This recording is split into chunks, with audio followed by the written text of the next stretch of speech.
thanks for the songs. That was terrific. Today, this is your 10th or your 11th album. A bit of dubiety about that. I'm not really clear. If I count, then I'll know. But I have to. I think it's about 10. Yeah. Since the Fairground Attraction days, it's quite an output. Yeah. Well, Fairground was one album, and then there was actually. It's quite interesting because I was just looking back. I met this fan at a gig down in Birmingham, and he has everything I've ever done from the William Lowe advert, which you don't know about because you weren't even born. So depressing. But you know, I've sung on Billy Mackenzie, Waterboys, Eurythmics stuff, and Moyes live stuff videos, and just up until that point where I did the album with Fairground, that was a whole life, you know, of singing. I feel like it's in 10-year chapters, you know, the busking leading up to the session work and the figuring out what studios were about, and then beyond into getting an album deal and having a number one record. That was all a 10-year period, and very rich in this fan had a copy of everything on 6 CDs. A lot of what a lot of people know you for best, maybe in the last 5 or 6 years, is the Robert Burns album. That people really took that on, and I've been really blessed about that because I had no idea when I was doing it. I wanted to come home from London. I was in London 28 years, and I really was desperate to come home, but my kids were at school, and I didn't know when to do it for them, for their benefit, and John, my husband, sent me a song, Wild Mountainside, and I was in love with folk music from a very early age anyway, and I decided I'd get a collection of traditional Scottish songs and then maybe get the chance to work with the players up here like Phil Cunningham and John Macushla, and I asked them if they'd help me out, and then I discovered that everything that I was choosing was Robert Burns.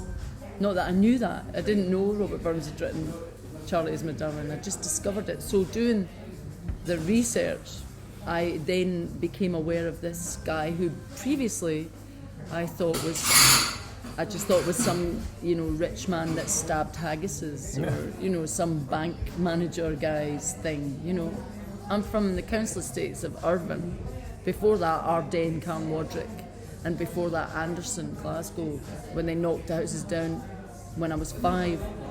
So I don't have a cultural highbrow attachment to anything Scottish as far as its culture is concerned. I wasn't exposed to Gaelic. I wasn't exposed to a lot of stories of Scottish heroes like Wallace and all that. I really was blind and blank about it all, and doing the album kind of taught me all about my roots in a lot of ways, even though it was well into my 40s, you know. I think it's been an education for a lot of people. It's been an introduction to Burns for a lot of folk that maybe would otherwise they wouldn't have the opportunity to maybe access. But there's a link between, I suppose, one poet and another poet from the Burns album to this album. Yeah, well, I love poets. I think poets like Neruda, I'm a big fan of Neruda and Yeats, and I enjoy getting lost in the poetry world because I find the melodies start occurring just by reading the metre of the words.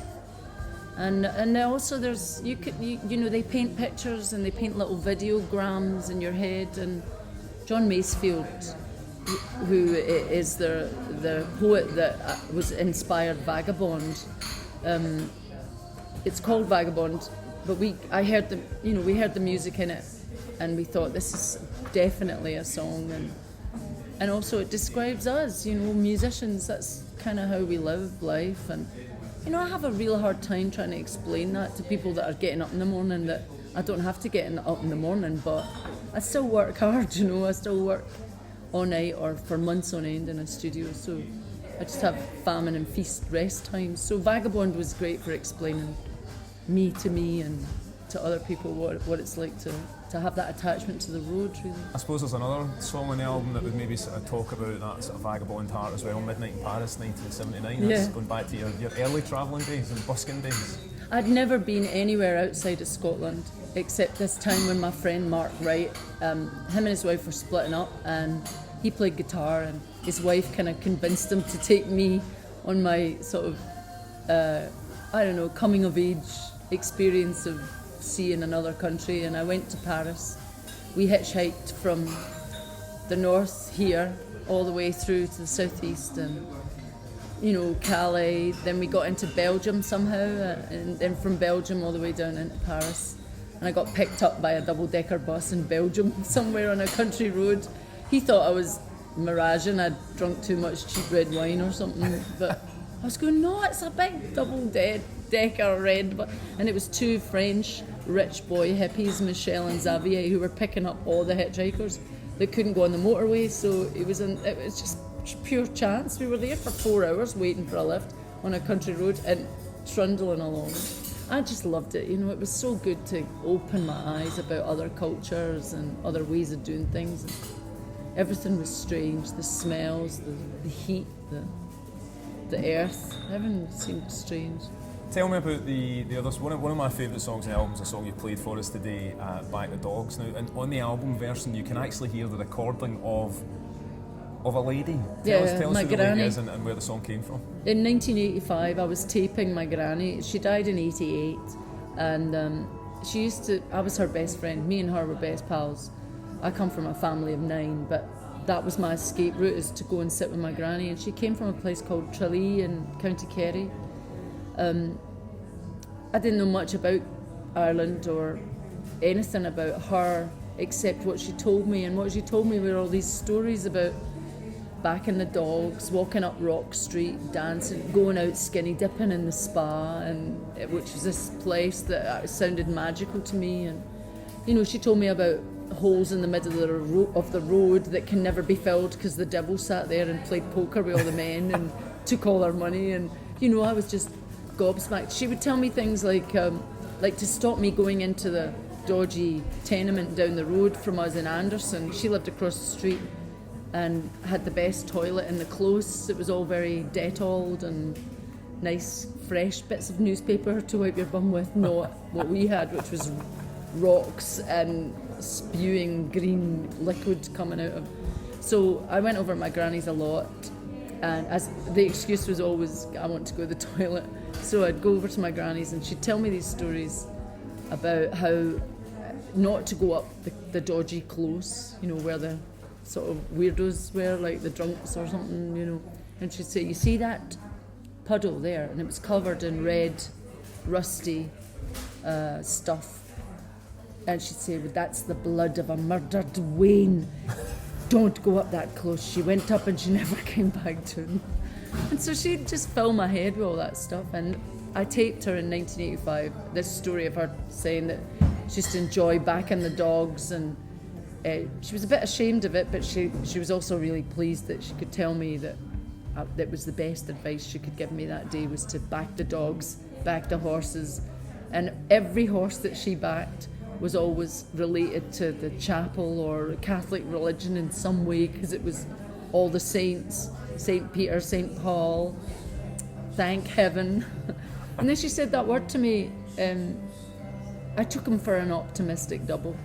And I thought, I've never heard of that, so it must be a betting term. And I just thought it was me and her, this optimistic double. So it turned it into a song, really. The two other standouts on the album that are kind of tributes, I suppose, to two people that are no longer with us, Michael Marra and Amy Winehouse. Yeah, well, Michael, I wanted to do Macushla because I think it's a quality song and it's almost traditional, and it's beautiful melody and how you can sing along to it, and it's a love song. Michael Marra was always brilliant at writing love songs to human beings rather than, man and woman. Well, he did that too, but especially the divorce one he does with their Hearts and Bones, where they're breaking up all their record collection. Yep. That's a great song, but he also was able to write these songs about humanity and how brilliant we are, and from the idea of maybe a fox on a football pitch, but this one is about my darling Macushla.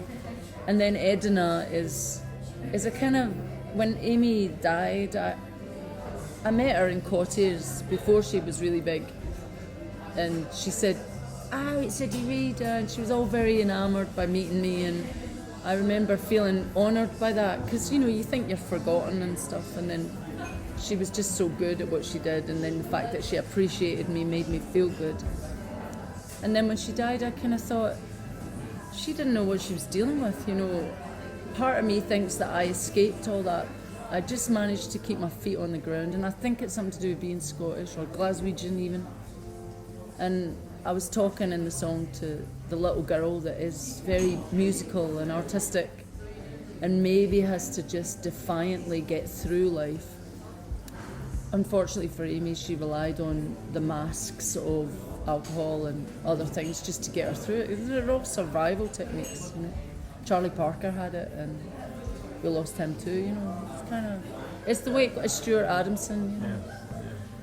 It's difficult to be artistic in a world that doesn't believe in it, yet they love it. It uses it. The world uses music, art all the time, but the people that make it, when they're living with them, they don't have a lot of tolerance for their behaviour, and I felt that she was at the rough end of that. And so Edinburgh was kind of about me remembering what it felt like to have to explain that, you know, I need to sleep in, and I can't be at your beck and call, and I can't have 25 wains, and I can't marry the guy next door because I'm doing this thing.